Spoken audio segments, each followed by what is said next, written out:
नमस्कार, स्वागत है आपका। मैं हूं आपके साथ सुमित गुप्ता। आप देख रहे हैं महारोर राजस्थान। बुलेटिन की शुरुआत में 1 बजे की 5 बड़ी खबरें जिन्हें हम प्रमुखता से दिखाने वाले हैं, जिन पर इस बुलेटिन में हमारी नजर रहेगी। सबसे पहले बात होगी चांदी के लिए क्रूरता की इंतहा की, और फिर बात करेंगे जैसलमेर से आई खबर की, जहां हैवानियत की हदें पार कर दी गई। एक जगह पर चांदी के लिए एक महिला के पैर काट दिए गए, तो दूसरी जगह कुछ युवकों ने हैवानियत की हदें पार कर दी। तस्वीर आपको दिखाएंगे।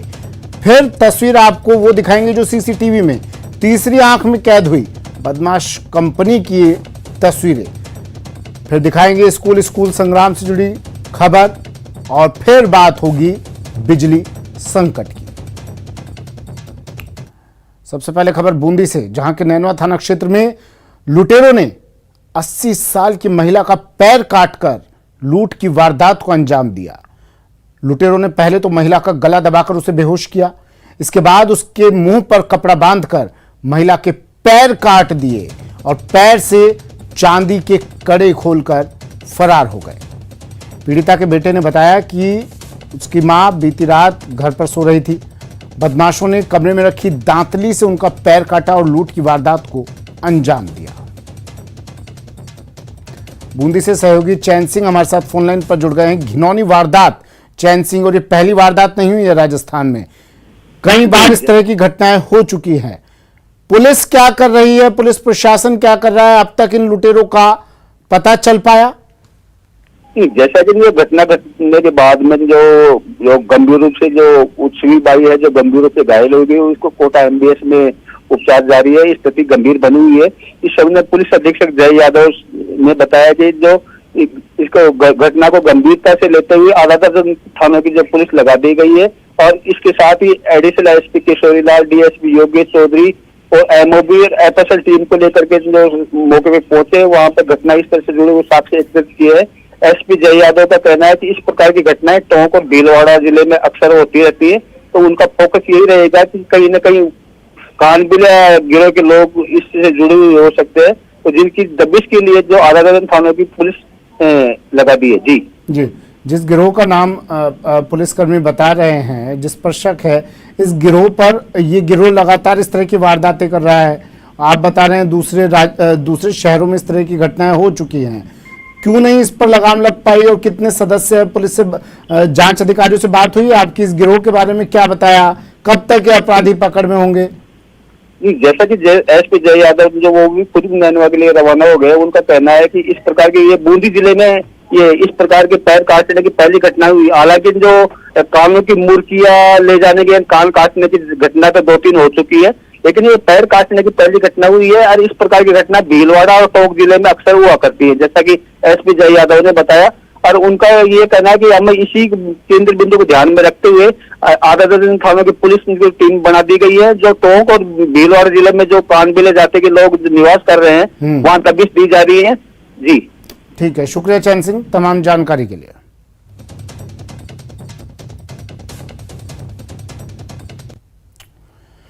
और खबर जैसलमेर से है। जैसलमेर में एक युवक के साथ हैवानियत की गई। बुरी तरह पीटने के बाद उसके बाल काट दिए गए। पुलिस ने एक आरोपी को अरेस्ट किया है। युवक से मारपीट का वीडियो तेजी से वायरल हो रहा है। 10 से ज्यादा लोगों ने इसके साथ मारपीट की।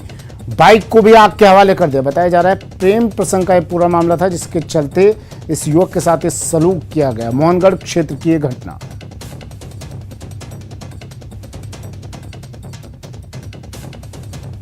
तो जैसलमेर से खबर है, ये तस्वीरें भी देखिए। ये वीडियो, पहले इन युवकों ने इस युवक को पकड़ा, इसके हाथ बांधे, इसके बाल काटे, इसको बुरी तरह से पीटा, इसकी बाइक को आग के हवाले कर दिया।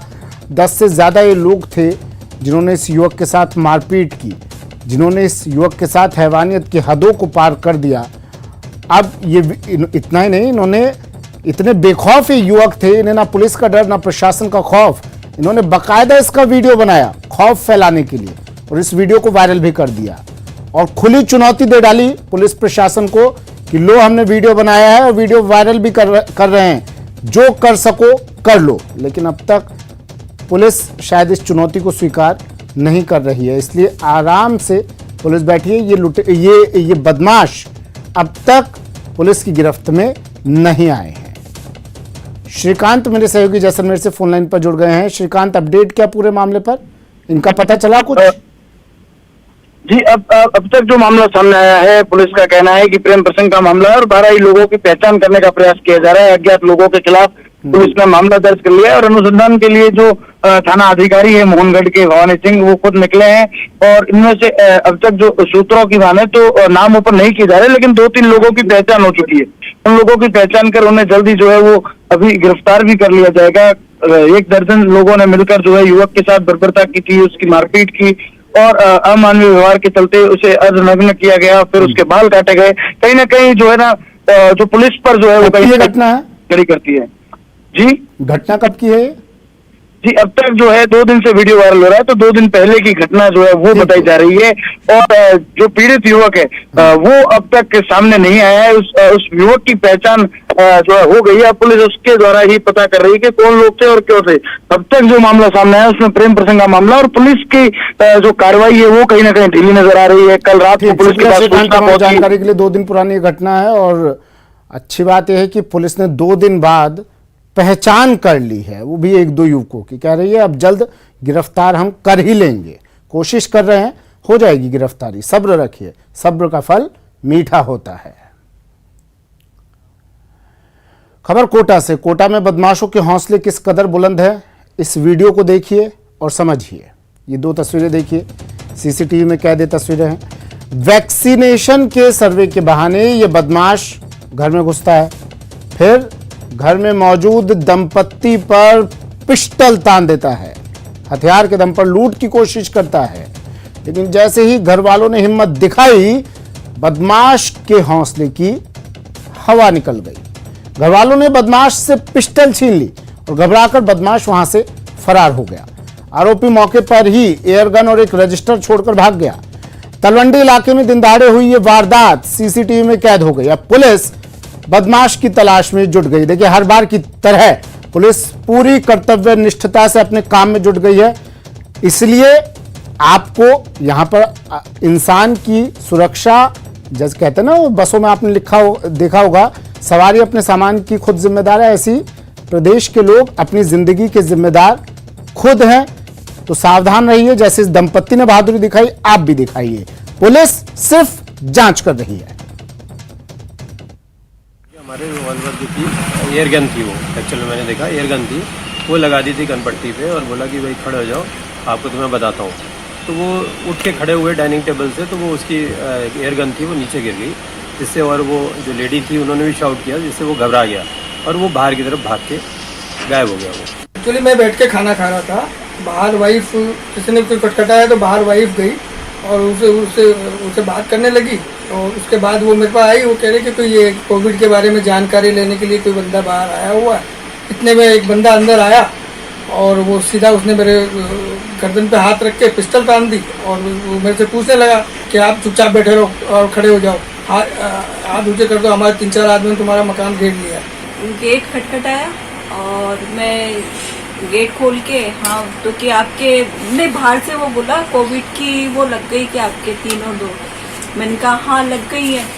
तो फिर ऐसे गेट खोल के आपका नाम बताओ, आपके मोबाइल नंबर बताओ, तो मैं इनके बताने गई हूँ, तो मेरे पीछे से वो गेट खोल के अंदर। तो या तो राम भरोसे रहिए या फिर आप भरोसे रहिए, क्योंकि प्रदेश में बढ़ते अपराध का आंकड़ा यही कह रहा है। बड़ी खबर आ रही है, ये भी देखिए। अजमेर से बड़ी खबर है। अजमेर में अस्पताल से 6 वर्षीय मासूम बच्ची लापता हो गई। किशनगढ़ के यज्ञ नारायण अस्पताल से मासूम बच्ची लापता। सुरसुरा निवासी अपनी मां के साथ ये बच्ची यहां पर आई थी। मां ब्लड सैंपल दे रही थी, इतने में बच्ची लापता। मासूम बच्ची की तलाश अब की जा रही है। अजमेर से बड़ी खबर, 6 वर्षीय मासूम बच्ची लापता। अब तलाश इसकी की जा रही है। और एक कांड तो पहले ही हो चुका है। राजस्थान के सबसे बड़े अस्पताल से, सवाई मानसिंह अस्पताल से पुलिस की नाक के नीचे से एक बच्चा गायब हो गया था। अब अजमेर से एक बच्ची लापता हुई है अस्पताल से। तो अब पुलिस के लिए फिर से एक चुनौती। बड़ी खबर अजमेर से, किशनगढ़ के यज्ञ नारायण अस्पताल से बच्ची, 6 साल की मासूम बच्ची लापता।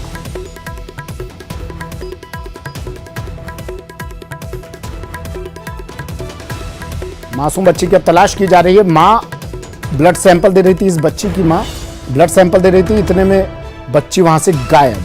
अभिजीत दवे मेरे सहयोगी अजमेर से फोन लाइन पर जुड़ गए हैं। अभिजीत, क्या पूरा मामला, बच्ची का कुछ पता चल पाया? देखिए, बच्ची की तलाश के लिए पुलिस जो है लगातार प्रयास कर रही है और जो अस्पताल में लगे सीसीटीवी कैमरास हैं उसकी मॉनिटरिंग करने के साथ ही जो अस्पताल के बाहर लगे कैमरास हैं उन पर भी वॉच की जा रही है और मूवमेंट को ट्रेस आउट करने की कोशिश की जा रही है। सुरसुरा निवासी ये मां थी जो अपनी बच्ची के साथ वाईएन हॉस्पिटल पहुंची थी ब्लड सैंपल देने के लिए, और चूंकि वहां पर भीड़ ज्यादा थी इस कारण से वो बच्ची उसके पास से एकदम से गायब हो गई, और जब ब्लड सैंपल देकर वापस उसने मुड़कर देखा तो बच्ची अपने जी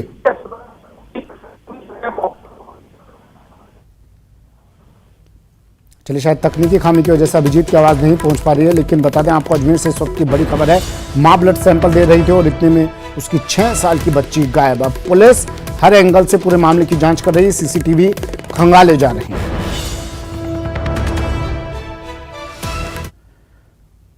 खबर बीकानेर से है। बीकानेर में बीजेपी का हल्ला बोल। बीजेपी ने यूआईटी सचिव का घेराव किया। बीकानेर में सचिव पर अभद्रता के आरोप लगाए। पार्षदों के क्षेत्र में विकास करवाने की मांग की गई।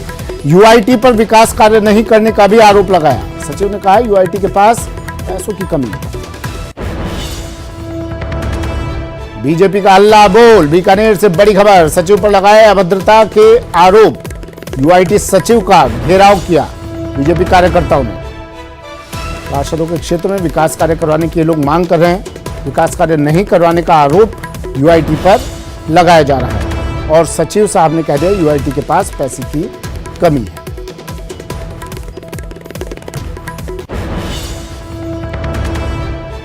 तस्वीरें देखिए, बीजेपी कार्यकर्ता हैं तमाम लोग जो आपको सामने की तरफ बैठे हुए दिखाई दे रहे हैं और ये आरोप लगा रहे हैं कि भैया पार्षदों के इलाकों में काम नहीं हो रहा है, विकास कार्य नहीं हो रहे हैं, जनता उन्हें परेशान करती है। पार्षद करे तो क्या करे, कहां लेकर जाए अपनी शिकायत को। तो इस शिकायत को लेकर यूआईटी सचिव के पास पहुंचे, लेकिन सचिव साहब ने कह दिया यूआईटी के पास पैसों की कमी है, तो अभी इंतजार करते रहिए। प्रदेश के कई जिलों में शिक्षकों के तबादले पर तकरार देखने को मिली। करौली, भीलवाड़ा, बीकानेर और अजमेर में शिक्षकों के ट्रांसफर से नाराज छात्रों ने स्कूल गेट पर ताला जड़ दिया। ये 4 तस्वीरें देखिए। तस्वीरें अलग अलग जगह से हैं, लेकिन इन तस्वीरों की बानगी सिर्फ एक, स्कूल गेट पर ताला, प्रदर्शन, हंगामा, धरना। छोटे छोटे बच्चे हैं, किसी पार्टी से संबंधित नहीं है और ये बच्चे अब सड़क पर उतर आए हैं। कुछ जगहों पर ये स्कूल से निकले, हाईवे पर पहुंचे और फिर वहां धरना प्रदर्शन शुरू कर दिया। स्कूल की वैन भी कई जगह दिखाई दे रही है, यानी स्कूल प्रबंधन भी इन बच्चों के साथ है। करौली में छात्रों ने सड़क पर जाम लगा दिया। सबसे पहले तस्वीरें आपको करौली की दिखाते हैं। छात्रों ने यहां सड़क पर जाम लगा दिया। शिक्षक के तबादले का ये छात्र विरोध कर रहे हैं। हिंडौन लपावली सड़क मार्ग को इन्होंने जाम कर दिया। जयदेव पाठक राजकीय उच्च माध्यमिक विद्यालय फाजिलाबाद के छात्रों का ये प्रदर्शन। शिक्षक का तबादला निरस्त करने की छात्र मांग कर रहे हैं।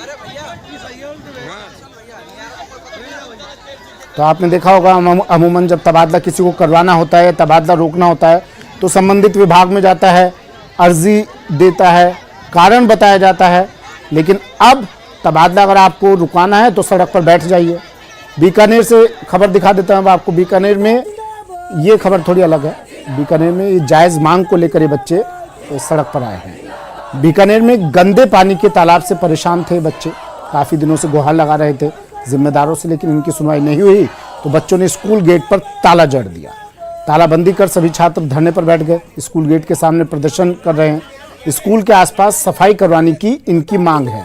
अब सफाई नहीं होगी तो बीमारी का खतरा बढ़ेगा और जब सैकड़ों बच्चे स्कूल पहुंचेंगे इस गंदगी से गुजरकर तो बीमार होने का खतरा है। लेकिन इनकी इस मांग पर कोई ध्यान नहीं दे रहा। राजकीय उच्च माध्यमिक विद्यालय का ये पूरा मामला।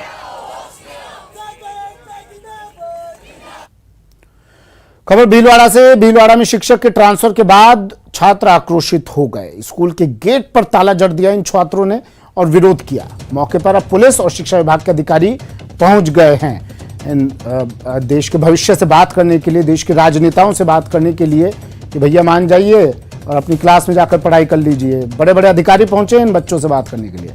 राजनीति विज्ञान के शिक्षक के ट्रांसफर से छात्र नाराज हैं। बनेरा क्षेत्र के राजकीय उच्च माध्यमिक विद्यालय का मामला।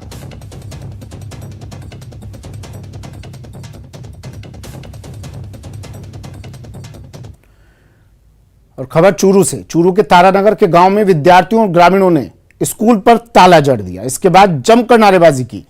दरअसल स्कूल में स्टाफ की कमी और इसके बीच शिक्षकों के ट्रांसफर से विद्यार्थियों में आक्रोश है। स्टूडेंट्स ने चेतावनी दी है कि जब तक शिक्षक का तबादला रद्द नहीं किया जाएगा स्कूल का ताला नहीं खोला जाएगा। और इनकी हौसला अफजाई कर रहे हैं, या ये कहिए कि इनको इस पाठ की तालीम ही इनके परिजन दे रहे हैं, वो भी इनके साथ है, कई ग्रामीण इनके साथ है।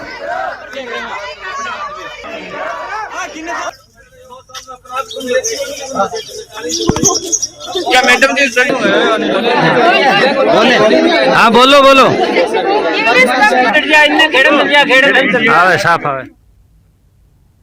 खबर कोटा से है। कोटा में मोबाइल गेम खेलने की बात को लेकर एक युवक, उसी के 6-7 दोस्तों ने एक युवक पर, उसी के दोस्तों ने चाकू और बेसबॉल से हमला कर दिया। युवक को घायल हालत में एमबीएस अस्पताल में भर्ती करवाया गया है। वहीं बदमाश वारदात के बाद मौके से फरार हो गए। हालांकि पुलिस ने इस मामले में 2 आरोपियों को गिरफ्तार कर लिया। फिलहाल उद्योगनगर थाना पुलिस पूरे मामले की जांच कर रही है।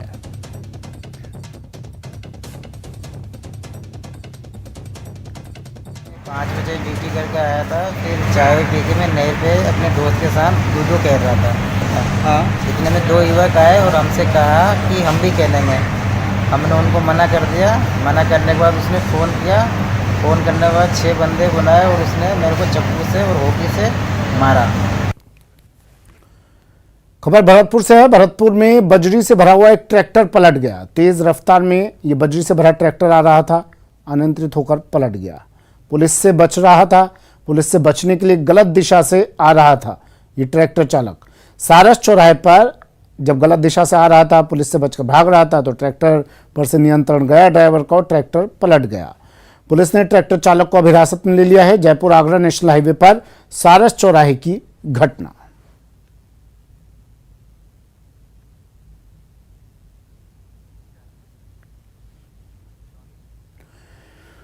छब्बीस अगस्त को जैसलमेर के सीमावर्ती सम गांव के पास से पकड़े गए कश्मीरी युवकों से जांच एजेंसियों की संयुक्त टीम पूछताछ कर रही है। दोनों युवक बिना अनुमति के यहां घूम रहे थे।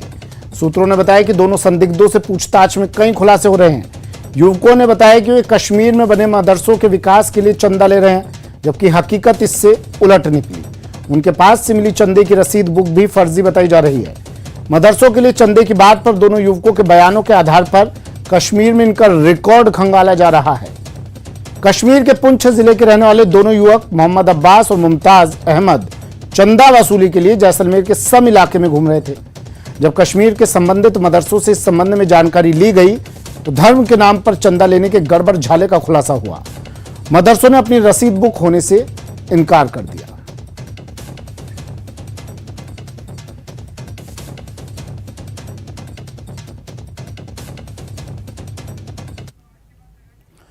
उदयपुर के गोगुंदा के सायरा थाना पुलिस ने 24 घंटे में ज्वेलर्स की दुकान से चोरी करने वाले 3 शातिर अपराधियों को गिरफ्तार किया है। बदमाशों की पहचान मोड़ी के लालू और प्रेमलाल और धोली घाटी के गमेती के तौर पर हुई। बदमाशों ने ज्वेलर्स की दुकान पर हाथ साफ करने के साथ ही एसबीआई बैंक के एटीएम को लूटने की कोशिश की। बढ़ते अपराधों पर लगाम लगाने के लिए पुलिस ने ताबड़तोड़ टीमें गठित कर कार्रवाई को अंजाम दिया। पूछताछ में कई बड़ी वारदातों का खुलासा हो सकता है।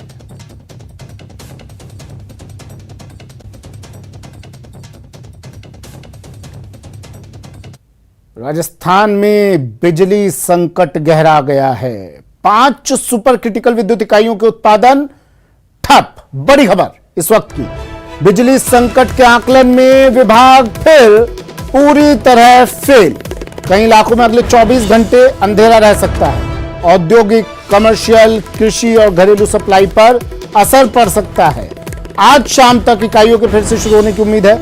उत्पादन निगम के अभियंता फिर से प्लांट चालू करने की कोशिश कर रहे हैं।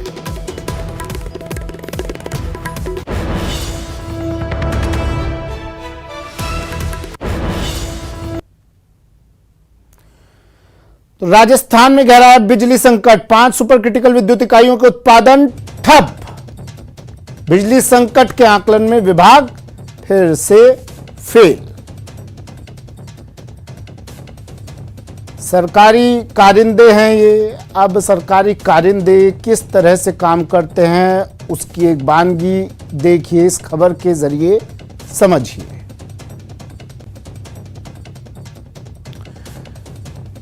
लवली वधवा मेरे सहयोगी हमारे साथ जयपुर से जुड़ गए हैं और अशोक शर्मा श्रीगंगानगर से हमारे साथ जुड़ गए हैं।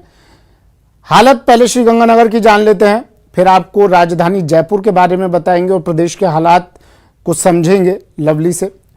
अशोक, आपके पास आ रहा हूं। पर मैं श्रीगंगानगर में क्या हालात? 5 सुपर क्रिटिकल इकाइयां ठप, बिजली गुल।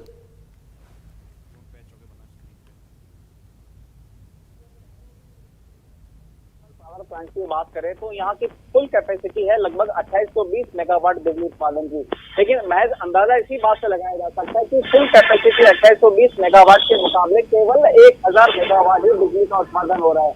श्रीगंगानगर की टोटल यहाँ पर 8 यूनिट है, जिसमें 660 मेगावाट की 2 सुपर क्रिटिकल इकाइयां बिल्कुल पूरी तरह से ठप पड़ी है। अभी कुछ देर पहले ही हमारी सूरत कहा कि जो 660 मेगावाट की 8 नंबर की इकाई है वो आज रात तक या बमस्के कल सुबह 10-11 बजे तक लाइट अप हो जाएगी। यानी कि उम्मीद है कि 660 मेगावाट की 8 नंबर इकाई जल्द ही फंक्शनल होने वाली है। लेकिन 7 नंबर इकाई की बात करें तो 7 नंबर की इकाई को भी फंक्शनल होने में लगभग 20 से 25 दिन लगेंगे। यानी कि पूरे सितंबर महीने में 7 नंबर की 660 मेगावाट की सुपर क्रिटिकल यूनिट से बिजली का उत्पादन बिल्कुल नहीं हो पाएगा।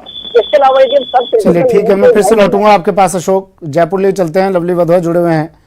लवली, कारण क्या है? कर्मचारियों की, अधिकारियों की, जिम्मेदारों की लापरवाही क्यों नहीं पहले ध्यान दिया गया? या फिर ध्यान सिर्फ इस बात पर है कि ईद पर 24 घंटे लाइट कहां देनी है और कहां से काटनी है?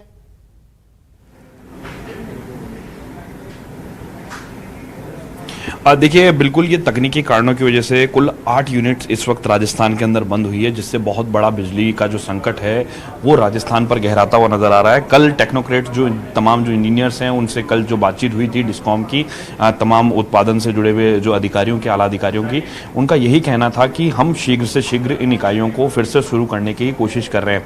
ये तकनीकी कारणों को लेकर के जो एनालिसिस पूर्व में किया जाना चाहिए था इस पावर क्राइसिस को लेकर के, जो कि जिम्मेदारी बनती है ऊर्जा विकास निगम की सीधे तौर पर, तो ऊर्जा विकास निगम ने विद्युत संकट का जो आकलन करना चाहिए था वो आकलन नहीं हुआ, जिसके चलते कटौती का, या ये कह सकते हैं कि पावर क्राइसिस की वजह से शाम को जो उद्योग चलते हैं शाम को आज 7 बजे से लेकर 11 बजे तक, क्योंकि इनकी जरा सी लापरवाही पूरे प्रदेश पर संकट बनकर गिर रही है। बिजली गिर रही है प्रदेशवासियों पर। लवली, बात किया आपने इनसे? कहां दिक्कत हो रही थी आकलन करने में? पहले कर लिया जाता है तो आज ये तस्वीर तो ना देखते हम। देखिए, ऊर्जा विकास, बिल्कुल आपने सही कहा सुमित, ऊर्जा विकास निगम की ओर से इस बारे में कोई भी औपचारिक बयान जारी नहीं किया गया है। कैमरे पर अभी फिलहाल ऊर्जा विकास निगम की ओर से कोई बात करने के लिए तैयार नहीं है, लेकिन जो है इस क्राइसिस को लेकर के जो मीटिंग है वो यहाँ पर बुलाई गई है। जो एडवाइजर हैं सरकार के के गुप्ता विद्युत विभाग के, उन्होंने एक उच्च स्तरीय बैठक बुलाई है जिसमें तमाम अफसरों को, तमाम इंजीनियर्स को बुलाया गया है। फीडबैक लगातार यहाँ पर लिया जा रहा है। विद्युत भवन में बैठकों का दौर लगातार जारी है। साथ साथ में ग्राउंड पर क्या कुछ कामकाज चल रहा है उसकी रिपोर्टिंग यहाँ पर ली जा रही है।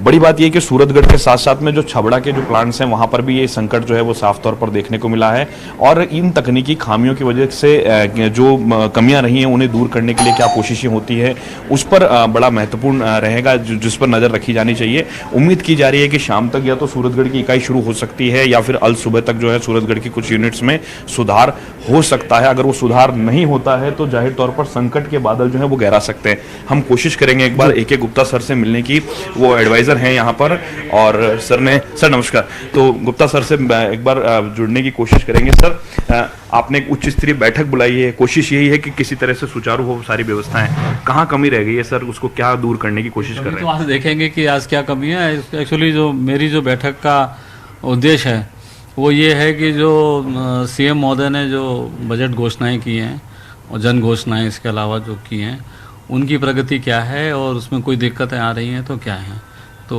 इस पे आज डिटेल में चर्चा होगी। सर, एज ए टेक्नोक्रेट के तौर पर हम आपसे जानना चाहेंगे, जो पावर क्राइसिस अभी आया है राजस्थान के अंदर, उसे किस तरह से उससे निपटा जाएगा, उसको लेकर के जो प्लान्स चल भी रहे होंगे, एक एक्सपीरियंस आप अपना साझा कर रहे? नहीं, पावर प्लांट जो बंद हुए हैं वो ऐसे बंद नहीं हुए हैं जिसमें शेड्यूल में बंद किए गए हों। तो इसमें क्या होता है कि अप्रैल से लेकर के और सितंबर के बीच में जब लगता है कि बरसात के दिन है और एग्रीकल्चर का लोड नहीं है, क्योंकि फसल के लिए पानी की आवश्यकता नहीं है, उस समय पूरे हिंदुस्तान में जो थर्मल पावर प्लांट हैं उनकी यूनिट एक एक करके एनुअल शटडाउन पर जाती हैं। साल में एक बार उनका शटडाउन रहता है, तो उसके ऊपर जाती हैं वो, और वो करीब करीब 20 से 21 दिन का रहता है वो। तो उसमें 600 मेगावाट की एक हमारी यूनिट उत्पादन निगम राजस्थान की और 600 मेगावाट की अडानी की, वो शेड्यूल शटडाउन पे थी। परंतु उसके बाद में ये हुआ कि एक उत्पादन निगम की और एक अडानी की, वो 600 मेगावाट की और बंद हो गई। तो यूं करके करीब 2400 मेगावाट बिजली एकदम बंद हो गई। तो जो है ना वो एकदम बंद हो गई वो बिजली। तो जो 2400 मेगावाट एकदम बंद हुई, तो और इस समय जो डिफिसिट चल रहा है वो करीब 1000 से 1500 मेगावाट का है, वो भी शाम के टाइम करीब 6 बजे 6:30 बजे से लेकर के 10 बजे तक का। तो ये समय जो है उस समय थोड़ी सी लोड स्टैगरिंग करनी पड़ रही है जो अभी हो रही है, पर उम्मीद ये है कि कल से यानी 3 तारीख से या आज की रात को ही उनमें से 1200 मेगावाट आ जाएगी, तो ये प्रॉब्लम नहीं रहेगी। तो ये लंबी चलने वाली स्थिति नहीं है, लंबी नहीं चलेगी सर। तो ये सर ऊर्जा विकास निगम का जो एनालिसिस था वो क्या इस पर नहीं बैठ पाया, इस बार इस पर एनालिसिस वो नहीं कर पाए? नहीं, उसमें ये संभावना ये देखी नहीं जाती और वो कर भी नहीं सकते थे कि 600 मेगावाट प्लस 600 मेगावाट। खबर आ रही है कि अगले 24 घंटे कई इलाकों में बत्ती गुल रहेगी। लवली पूछिए जरा, क्या ऐसा होगा या इसको सुधार कर लिया जाएगा उससे पहले? उम्मीद ये है कि आज खत्म हो जाएगा और कल से नॉर्मल हो जाएगा। सर अंदेशा ये भी जताया जा रहा है कि अगर बिजली ये यूनिट सुचारू नहीं होती तो बिजली संकट गहरा सकता है, बत्ती गुल हो सकती है प्रदेश के कई इलाकों की।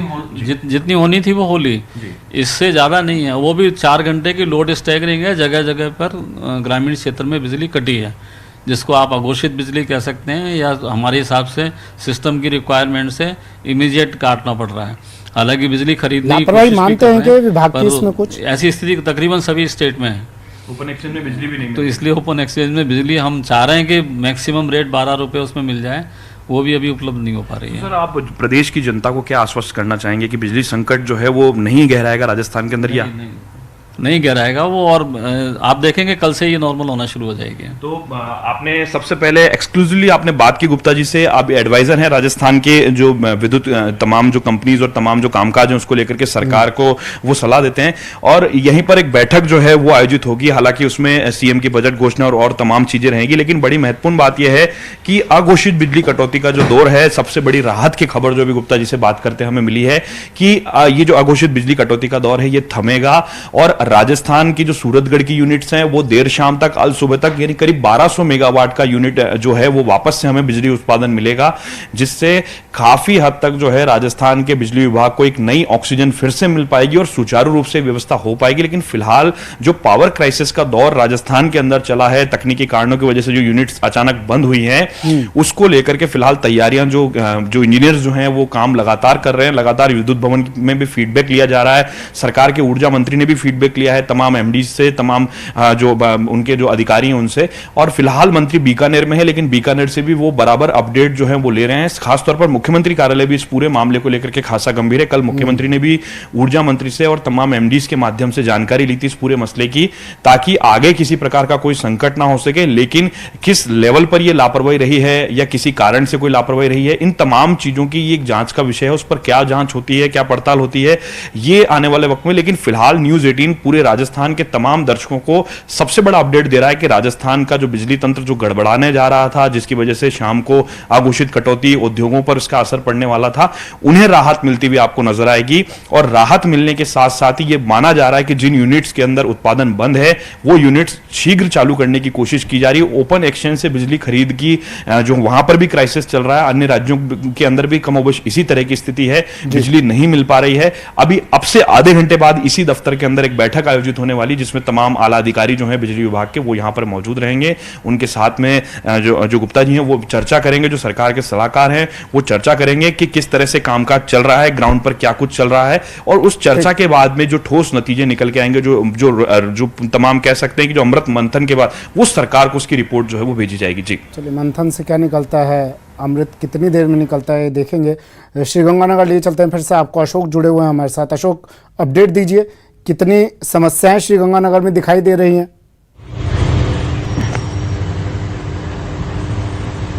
देखिए, अभी इनिशियल स्टेज में तो कम से कम जिला मुख्यालय या फिर अर्बन एरियाज में तो किसी भी तरह की समस्याएं नहीं आ रही है। रूटीन जो शेड्यूल कट है वो जरूर इसका कोई मोटे तौर पर बड़ा असर नहीं देखने को मिला है श्रीगंगानगर जिले के मुख्यालय पर, अर्बन एरियाज में और इवन ग्रामीण क्षेत्रों में भी। लेकिन अभी कुछ देर पहले जिस तरह से हमारी सूरतगढ़ थर्मल प्रबंधन से बात हुई, उन्होंने कहा कि 660 मेगावाट की सुपर क्रिटिकल यूनिट को आज देर रात या बमुश्किल कल सुबह 11 बजे तक लाइट अप कर दिया जाएगा। ये 660 मेगावाट का प्रोडक्शन कल सुबह 11 बजे तक लाइट अप कर दिया जाएगा, कोई समस्या नहीं आएगी, कह रहा है बिजली विभाग। शुक्रिया अशोक तमाम जानकारी के लिए, तस्वीरें दिखाने के लिए। लवली, आपका भी शुक्रिया तमाम जानकारी के लिए, तस्वीरों के लिए। वक्त एक ब्रेक का है।